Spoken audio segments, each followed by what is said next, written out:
part of that desire to get there, to get to the level that we wanted to be, or get this thing that we were going after, we probably didn't consult with the wisdom of mentors in our lives as much as we should have.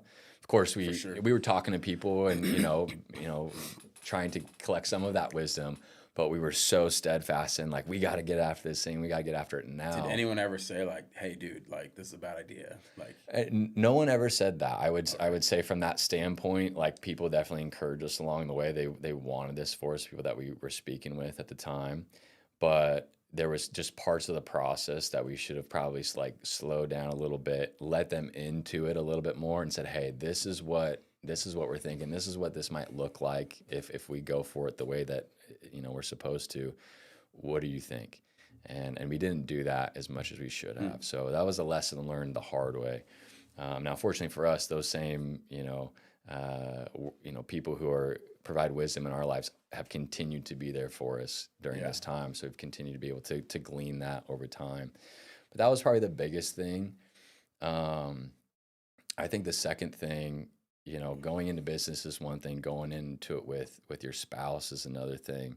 For me that personally, could cause some potential tension on the home front, right? I mean, it feels yeah, like we both and got to make these decisions, and I mean, it's not just what's best for the business, right? Like it's got to be what's best for the family at the sure, same time, and yeah, so yeah, no, you're totally right. And those challenges do present themselves. I think my wife would feel the same way. We wouldn't be doing this if we weren't doing it together. Like right, I wouldn't be wanting to own the gym if it was yeah, just me on my own. Just being frank, it's her support and having that, um, that strand of two, right? Two are better than right, one, right? For right, if one totally, falls down, the other can pick them up, yeah, and it's that back and forth. She has good days, I have good days. She has bad days, I have bad days, and we can help pick each other up. Rather, it's like, maybe it was a good day here at the gym, like things went really well, but I get home and like the house was an insane asylum all day long, right? And so I got to pick her up, and we bounce back and forth. And so having that like togetherness in this, it makes a world of a difference for us. okay, okay, that's really cool. Do you have like maybe a vision, I guess, for the community, or like a niche, or like a, let's say like you want to get your business maybe to the point of where it's like, I really want to focus on like, I don't know, like the female athlete or the Shasta College football player, or like, can you speak to that a little bit? Good question. Yeah. So I have a lot of desires. Hmm. Worked with the youth for a long time, and so that like comes back up now and again. Just for me personally to start doing that route. But I, I think what we feel really good about, and the people that we work with right now, is the adult who is looking for the help, that wants that guidance. We do have just like people that come in and work out in the space on their own, and we love that people do that in our facility. We want that to continue and to grow. We love our facility. We think it's a great place for people to come, but we also love working with people that we get to share our knowledge and share some insight and help them as a guide get to where they want to go, but not just like to check off a goal like, cool, I lost 20 pounds, I wanted to lose 20 pounds and now I've lost it, Hmm. but actually to like help empower them and go, no, like this is a lifestyle, we believe in it, health, mind, body, and soul. Right. If one of those things is off, oftentimes it'll bleed into the others. And so we're big believers in that, and sharing that passion with people and watching them kind of like change their perspective and get stronger and become healthier, feel better about themselves. That's what we're in it for. And I think we do that really well through personal training, and specifically we call it semi-private personal training Okay. programs called Built for Life, but it's semi-private personal training. So it's me and we do up to 6 other people, but it's me and others. I as the coach, you as a group, all coming through different walks of life, maybe different goals, but I'm there building community with you and with her and with him, and we have this camaraderie as well as like the intimate personalization of Hmm. what personal training is. Yeah. And so I looked at the fitness landscape and I went, okay, there's a lot of good things about one-on-one personal training. There's a lot of good things about large group, like a CrossFit style where you got 15, 20 people in there. But there's also problems in both those. Over here with the large group, you can get lost in the crowd. You Yeah. can be doing something funky over here and the coach never sees it because they got all these other people, and all of a sudden you Yeah. hurt yourself. That's a good point. Right. And now I don't want to come ever again because I hurt myself doing this thing. And in the one-on-one, you don't have that happen because you got eyes on you, but you miss out on some of that great camaraderie that is built over here in the large group dynamic.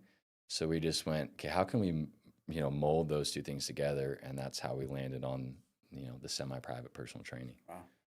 Dude, that's like, yeah, I haven't thought about that before, and that's really cool. And I think it's because you, like you said, you're building that community, you're building that camaraderie, right? And I think, if you look at it that way, I think this is the reason I think it's important, because I think it creates those friendships, those relationships, those connections, if you will, that kind of like, I mean, if we just look around, it's like the world always just seems like it's on fire, right? And it just like the world always seems so heavy, all the time, and I just think like kind of sharing some of that in a small group where it's more personalized, like, and that's the beauty of like building that unity and building that community within like a smaller group setting, is that, I mean, I don't think we have such polarizing views on everything, from politics to religion to anything else in between, right? And all these dynamics are at play, and we just get so polarized as like as societies, and it's like we're so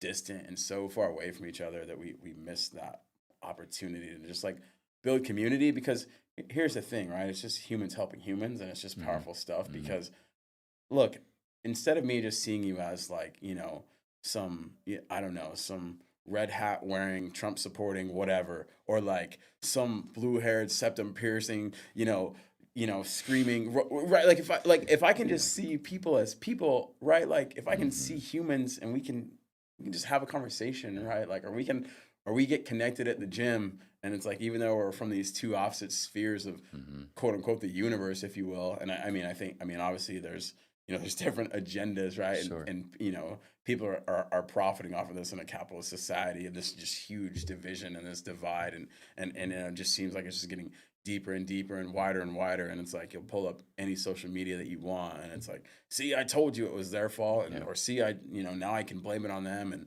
these people are the victims, and this is how it's always going to be. And I think building community in a really cool way like that is powerful, man. Yeah. Well, I think, just to elaborate on that, it's something that community keeps us grounded. Right. It's a verse that we share in an email when somebody first signs up, Proverbs 27:17, as iron sharpens iron, so one person sharpens another. I saw that on your shirt. And so we value that. We value where the Bible says, don't forsake the meeting together, and it's like, okay, we're a gym, we're not a church. Is the scripture talking about a church there? But, God also says, where two or more are gathered in my name, there I am amongst them. And so I think that community and breakthrough and godly intervention can happen in the four walls of a gym the same way it can happen in the four walls of a church. And not to get too preachy on you here, but that's how we view it. You talk about community and stuff, and yes, and we also just view it as like, this is our ministry. It's what we're trying to do. Right. And it's what we have a love for. We're all called to different things, all called to different walks in life.